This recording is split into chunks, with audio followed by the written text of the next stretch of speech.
পথ নহয় এখন নৈ। কিন্তু এই নৈখনে অঞ্চলটোৰ ৰাইজৰ বাবে যাতায়াতৰ একমাত্ৰ পথ। কাৰণ প্ৰায় ৮-১০ বছৰ পূৰ্বে ব্ৰহ্মজান নৈৰ বাৰণি পানীয়ে পথটো উটুৱাই নি পৰিণত কৰিলে নৈলৈ। আৰু নৈৰ মাজেৰে যাতায়াত কেঁকুৰিজান গাঁও পঞ্চায়তৰ কেঁকুৰিজান গাঁওবাসী গাঁৱৰ ৰাইজৰ এনে দুৰ্ভোগৰ সময়ত পথ নিৰ্মাণ কৰিবলৈ আগবাঢ়ি আহিল এজন ব্যক্তিজন কোনো ৰাজনৈতিক নেতা নহয়, তেখেত নহয় কোনো চৰকাৰী চাকৰিয়াল। ১ লাখ গছপুলি ৰোপণেৰে এগৰাকী প্ৰকৃতিপ্ৰেমী ব্যক্তি হিচাপে পৰিচিত হোৱা নন্দেশ্বৰ শইকীয়াই এইবাৰ ৰাইজৰ সুবিধাৰ্থে নিৰ্মাণ কৰিছে পথ।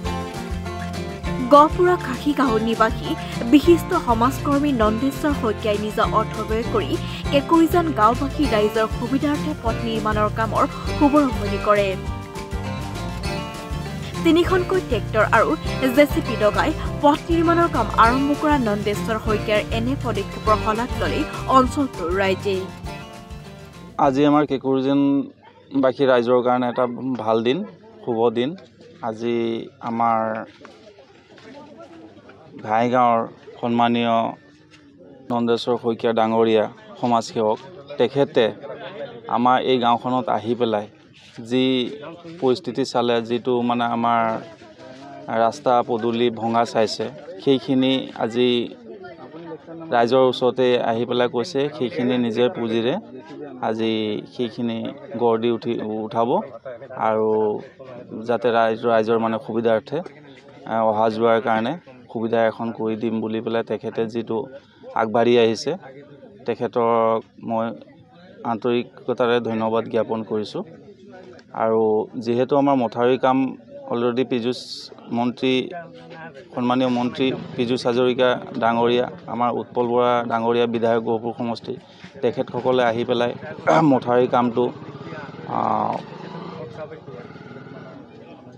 কৰিবৰ কাৰণে যি আশ্বাস দিছিলে, সেইমতে মথাউৰি কাম কিছু হৈছে, কিছু থাকি গৈছে। তাৰ কাৰণে আমাৰ অলপ অহা বাৰিষাত তলফালে যিটো মথাউৰি কামটো নহ'ল, সেইকাৰণে অহা বাৰিষাত আমাৰ অলপ ভয়ৰ মানে গোটেই ৰাইজৰ মানে এটা চিন্তাৰ বিষয় হৈ গৈছে। আৰু যিয়ে যাতায়াতৰ ব্যৱস্থা আজি বুৰৈ বাগান যাওঁতে আমাৰ একমাত্ৰ পথ এইখন, এই পথখনৰ পৰাই মানে বুৰৈ বাগান যোৱাৰ মানে বহুত অসুবিধাৰ সন্মুখীন হৈছে। দফলাগড়ৰ পৰা বুৰৈ বাগান যাব নোৱাৰে, বুৰৈ বাগানৰ পৰা দফলাগড় আহিবলৈ নোৱাৰে। সেই ৰাস্তাখন আজি নন্দেশ্বৰ ডাঙৰীয়াই সমাজসেৱক, তেখেতে সেই ৰাস্তাকেইটা মেৰামতি কৰি দিয়াৰ কাৰণে যি ওলাই আহিছে, তাৰ কাৰণে তেখেতক ধন্যবাদ জ্ঞাপন কৰিছোঁ। আনন্দৰে ক'ব পাৰোঁ, এটা সময়ত মই ইয়াতে কাম আৰম্ভ কৰিছিলোঁ আৰু ইয়াৰ ৰাইজৰ লগত মোৰ পোনপটীয়া সম্বন্ধ আছে।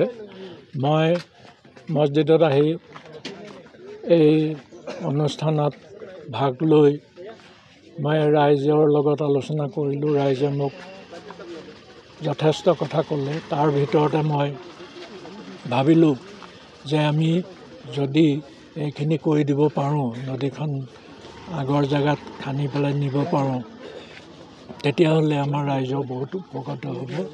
মই সকলো সাংবাদিকক এটাই অনুৰোধ কৰিব বিচাৰিছোঁ, ৰাইজকো অনুৰোধ কৰিব বিচাৰিছোঁ, যাতে ৰাইজেও সহযোগ কৰিব লাগিব আৰু মিডিয়া বন্ধুসকলেও মোক সহযোগ কৰিব লাগিব। এইটোৱে মোৰ ৰাইজৰ ওচৰতো অনুৰোধ। আৰু এতিয়া আহি পাইছেহি, ৰোজা শেষ হ'ব, এতিয়া আহিছে আমাৰ পৰৱৰ দিন আহি পাইছে 11 তাৰিখ। 11 তাৰিখে আমি এই পৰৱ আকৌ আহি আনন্দ কৰিম। মাজে মাজে এতিয়া মই আহি থাকিম আৰু ৰাইজৰ লগত মোৰ পোনপটীয়া সহযোগ থাকিব। আৰু মই যিমানখিনি পাৰিম, মই নিজা উদ্যোগত মই কৰিবলৈ আগবাঢ়ি আহিছোঁ। মই যথেষ্ট ইয়াত বয়বিহুল অনুষ্ঠান হ'ব বুলি মই ভাবিছোঁ। News desk report, DB news.